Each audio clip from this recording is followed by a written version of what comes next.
Hi guys, Jay Nice on the mic. First of all, let me apologize for all this mess over here. I'm doing laundry. It's laundry day, so my room is kind of a mess, but coming to you guys with some travel tips. So I thought that this first initial video should just be me giving you guys just general tips on things I've learned from frequent travel. So the first piece of advice that I can give you is to join a um, any airline's frequent flyer program. Um, Basically, if you're a part of, for example, Delta's frequent flyer program, which I'm a part of, every time you fly with Delta, they add up the miles, and generally, once you get to 25,000 miles, you earn a free round trip ticket within the United States. So, if you're traveling within the United States, it's probably going to be less than 1,000 or less than 2,000 miles. But if you're traveling to somewhere like, say, South Africa, you could earn up to maybe 15 or 20,000 miles round trip. So two round trip tickets overseas, depending on where you go, could actually earn you a free flight. So that's definitely something I recommend. I often book my tickets if I'm flying somewhere, and I book it in a package. I'll book it through Expedia, and whatever airline I'm flying with, I make sure that I join their frequent flyer program. After I come back from my flight, I call the airline and tell them to add my miles from the flights that I took to to my frequent flyer mileage. So definitely one, join a join an airline's frequent flyer program. So the second piece of advice that I would give is to enlist a travel agent. Travel agents do not cost any money.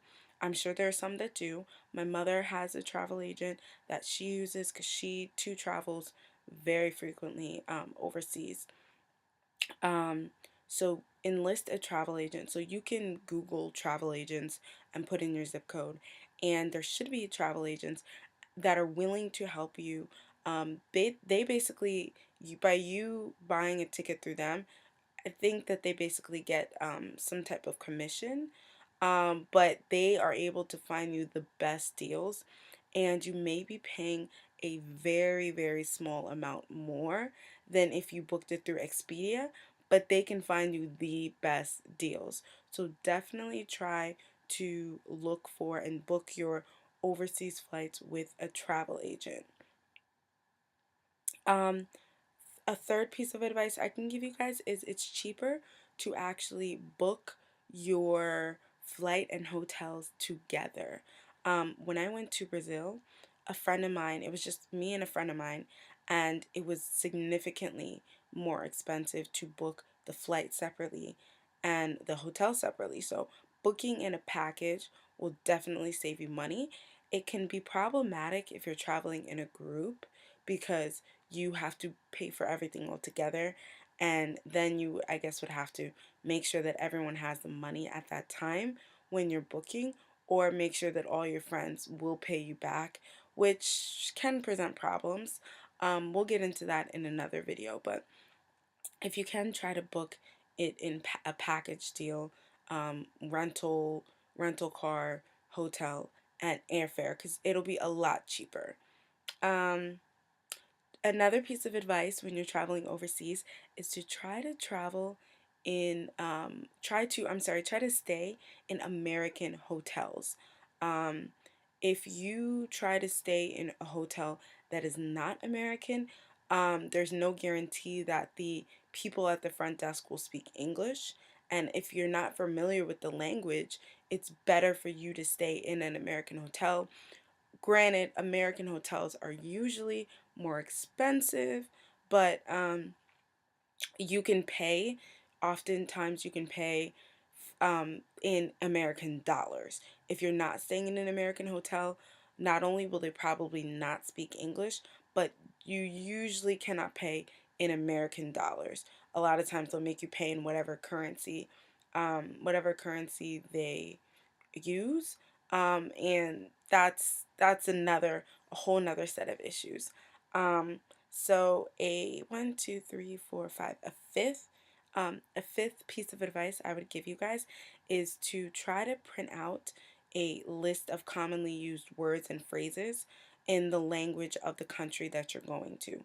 If you're going to Chinese, try to print out or have a handy like book of words and phrases used in Mandarin Chinese. Um, and also don't think you can use your phone there, because one thing that a lot of people don't realize is that when you're overseas, you cannot use your phone. I mean, unless you're willing to pay a smorgasbord of overseas roaming fees, but generally most of us can't use our phones overseas. But what a lot of people don't realize is if I'm only speaking for an iPhone, but I'm sure it works for any smartphone. If you have a if you're in a Wi-Fi area, you connect to the Wi-Fi, you can text people using iMessage. Um, iMessage is a messaging service provided by Apple. So if I have an iPhone and I'm using the hotel's Wi-Fi, I can connect to the internet, I can tweet, I can upload Instagram pictures, I can text, but I can only text people who have iMessage. So make sure that the hotel provides Wi-Fi. Oftentimes, with the cost, it's usually not going to be free Wi-Fi. You usually have to pay a daily or hourly fee, but you won't be able to use like an app that has a translator device, which is what my friend thought she could use when we went to Brazil. You can't use that because most of those apps require the internet, and unless you are using Wi-Fi, you won't have access to. So make sure you print out a list of words, commonly used words in the country, because everybody doesn't, contrary to popular belief, everybody doesn't speak English. And being that you're going to another person's, a foreign country, you can't demand that everyone speaks English. So you have to modify and adjust for the country that you're going to. Um, so yeah, those are just some tips that I thought of off the top of my head, for those of you guys traveling overseas. So let me know what you guys think. If you have any other questions, be sure to leave a comment, or just write the question underneath a picture on Instagram. I often see those quickly, so just leave a comment, and I will get back to you guys and make another video. But I hope this is helpful, and I will check you guys out later. Travel for cheap.